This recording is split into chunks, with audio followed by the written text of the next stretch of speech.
பொழுதோ இது தமிழ் செப்பரேட்டிசம் இல்லைன்றதை உறுதிப்படுத்திக்க. 1.5 கோடி வட இந்தியர்கள் தமிழ்நாட்டுக்கு வந்து விட்டார்கள் சொல்லிட்டு தமிழ்நாட்டில் 1800கள்ல இருந்து பஞ்சம் உழைப்பதற்காக பசியும் பட்னியுமா பல நாடுகளுக்கு இந்தியாவில் விட்டு வெளியேறி இருக்காங்க. அவங்கெல்லாம் உங்களை மாதிரி கேட்க ஆரம்பிச்சு அங்க இருக்க தமிழர்களை வெளியே அடிக்க ஆரம்பிச்சாங்கன்னா தமிழ்நாட்டில் இன்னைக்கு இடம் பத்துமா? எந்த நாடுகள் எடுத்துட்டாலும் 10 விழுக்காடு 15 விழுக்காடு இந்தியாவில் இருக்கக்கூடிய ஒரு மாநிலமான தமிழ்நாட்டு மக்கள் தமிழ் இனக்குடிகள் அங்கே வாழ்ந்துகிட்டு இருக்காங்க. நீங்க ஒரு 1.5 கோடி பேர் இந்தியாவில் இருக்கக்கூடிய சில மாநிலங்கள்ல இருந்து இங்க வந்துட்டாங்கன்றத உணர்ச்சி பொங்க பேச ஆரம்பிச்சீங்கன்னா வெளியே இருக்கக்கூடிய நம் தமிழ் உறவுகளை அடிக்க ஆரம்பிச்சிருவாங்க ஐயா. அதனால அப்படி பேசுறது நான் எதிர்க்கிறேன். தமிழ் ஆளுமைகள் தான் இங்க ஆளணும் அப்படின்னா சிங்கப்பூர்ல எடுத்துக்கோங்க, மலேசியால எடுத்துக்கோங்க.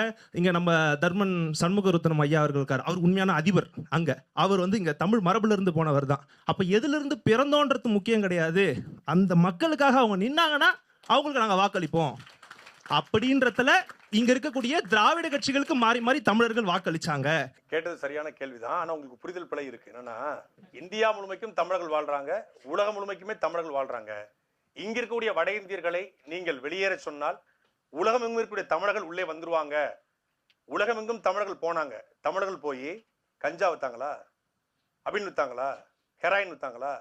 இங்கே பதிவு செய்யப்பட்ட வழக்குகள்ல கிட்டத்தட்ட பெரும்பான்மையாக 90 விழுக்காடு கஞ்சா விற்பது வட இந்தியர்கள். யாரா மறுக்க முடியுமா? தனிநபர் செய்ய தவிர ஒரு இனத்து மேலே போட இல்ல இல்ல இல்ல, நான் சிறையில இருந்தவன், உங்களுக்கு தெரிய வாய்ப்பு இல்ல. ஜெயில வச்ச உங்களுக்கு தெரியாது, ஜெயில இருந்து எனக்கு தான் தெரியும். சிறையில் இருந்ததுல ஒரு தேசிய இனத்தை இல்ல, ஒரு தேசிய இனத்துல குறை சொல்லல. இங்க வந்தாரை வாழ வைக்கும் மாநிலம் தான். பெரும்பான்மையாக இங்க வரக்கூடியவர்கள்ல வட இந்தியர்கள் இங்க என்ன வேலை பாக்குறாங்கன்னு கேள்வி எழுப்புது. வட இந்தியன் பிளம்பர் வேலை பாக்குறது இல்லையோ, இங்க டிப்பர் வேலை பாக்குறது இல்லையோ, இங்க டீ கடை வைக்கல, யாரும் எதிர்க்கல. வட இந்தியர்கள் என்ன காரணத்துக்காக வராங்க? அப்போ வடகிழக்கு மாநிலங்கள்ல ஒருத்தர் உள்ள வராருன்னா எங்க வராரு, எதுக்கு வராரு அப்படிங்கிற ஒரு கணக்கெடுப்பு இருக்கு. இங்க அளவில்லாம வராங்க. தமிழர்களுடைய அமைப்பு சாரா தொழில்கள் கிட்டத்தட்ட 63 லட்சம் தொழில்கள்ல 60 லட்சம் வேலை வாய்ப்பு வட இந்தியருக்கு போயிருச்சு. தமிழர்கள் வேலை வாய்ப்பு எடுக்கிறாங்க. வேலை வாய்ப்பு மட்டும் இல்லாம தமிழ் முதலாளிகள், அதாவது முதல்ல குறிப்பிட்ட ஈரோடு மஞ்சள் உற்பத்தியில 80 விழுக்காடு தமிழ் முதலாளிகள் இருந்து வெளியேறிச்சு. திருப்பூர் கூடிய சாயப்பட்டறை தொழில் முழுக்க வட இந்திய கட்டுப்பாட்டுல போயிடுச்சு.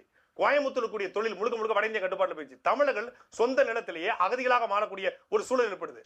வந்தவர்கள் என்ன காரணத்துக்காக வரா அப்படிங்கிறத ஒரு கணக்கெடுப்பு, ஒரு நுழைவுச்சீட்டு கொடுங்க, ஒரு என்ட்ரி கொடுங்க, அவங்க ஆதார் கார்டை வாங்குங்க, அவன் எதுக்காக வரான், என்ன வராங்க பாருங்கிறத ஆர்கனைஸ்டு செக்டாரா மாத்தணும். காவல்துறை பதிவு ஐயா ஆர்கனைஸ்டு செக்டர்ஸ்ல வரவங்களோட எண்ணிக்கை மிக மிக குறைவு. அன்ஆர்கனைஸ்டு செக்டர்ஸ்ல வரக்கூடியவர்கள் எண்ணிக்கை மிக மிக அறிவு. காரணம் பாத்தீங்கன்னா தமிழ்நாட்டுல ஆர்கனைஸ்டு செக்டர்ஸா இங்க இருக்கக்கூடிய மக்கள் மாறிக்கிட்டு இருக்காங்க. எஜுகேஷன் அந்த அளவுக்கு வளர்ந்துருக்குங்க ஐயா.